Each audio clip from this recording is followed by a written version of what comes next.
Hey guys, George at SoundTraxx here, and this week I wanted to share with you a little project that I've been working on occasion, on and off here in between other projects and work that we've been doing. Now, as you can see here, I have a small little Missouri Pacific Slug that was rebuilt from an SW7 that was cut down to provide extra tractive effort for yard goats and yard switchers as they were doing their tasks.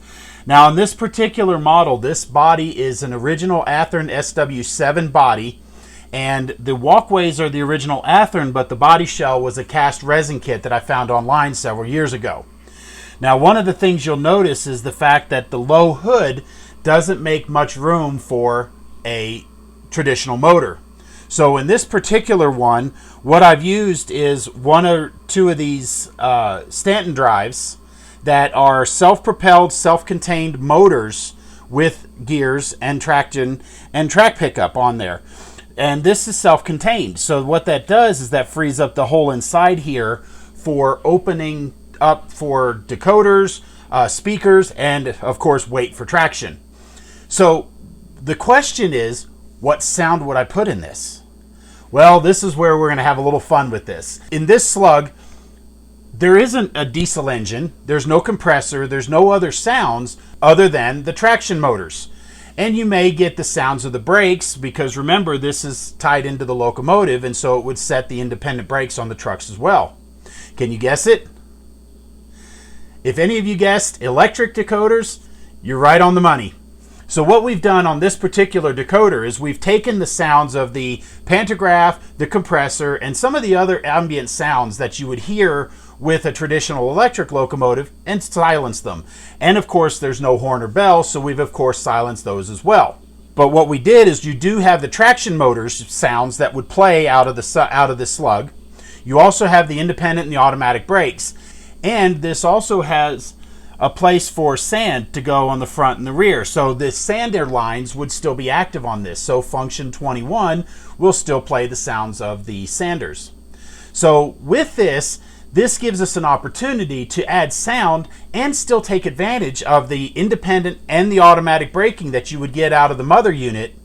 So that way you get a really nice, realistic experience running a switcher and a Slug. So let's take a closer look at the operation now that it's been converted. Okay, so here we are. We've got a close-up of our Slug. Now, first off, obviously, in the real world, this wouldn't be able to operate by itself, but we're going to go ahead and run it a little bit by itself just to first show off the features. So we're going to move it forward, speed step 5.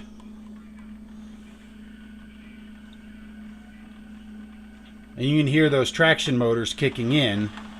But then when we put some resistance on the wheels,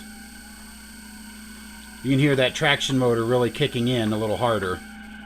And that's the dynamic digital exhaust that we've got built into our Tsunami2. And we bring it to a stop, and you hear the traction motors bail off. Now, the other thing I want to point out is this does have 4 lighting functions, so we can still have all of our lighting effects. So if you have Slugs with strobe lights, rotary beacons, anything like that on the model itself, you can illuminate it. In this particular case, I chose a TSU 1100. If you chose a TSU 2200, you would get up to 6 lighting effects that you can use. Now, in 1978, when these were first being cut down, all they had was pretty much headlight and backup light and maybe some step lights or something. But that'll be another time for another project as I work to finish the locomotive. Now, we're going to go ahead and mate this up with a mother unit. We're going to match it up to an MP15. So we're going to consist it, and I'll be right back. Now, as you can see, once they're consisted, we can run them. You'll hear the horn and bell from the MP15.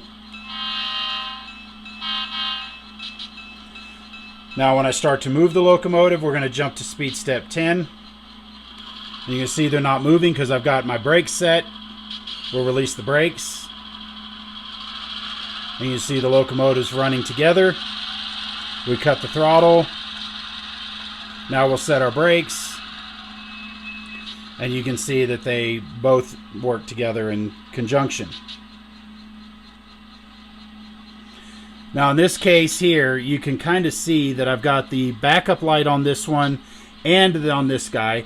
And I've got plenty of pictures that show that they did this on these units. And so again, the lights, you have to match what your railroad did. But anyway, here's a quick look overview. Now let's see it in action.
So guys, I hope this has been a fun experience for you to think outside the box and not always think that a single locomotive is only able to do with this sound.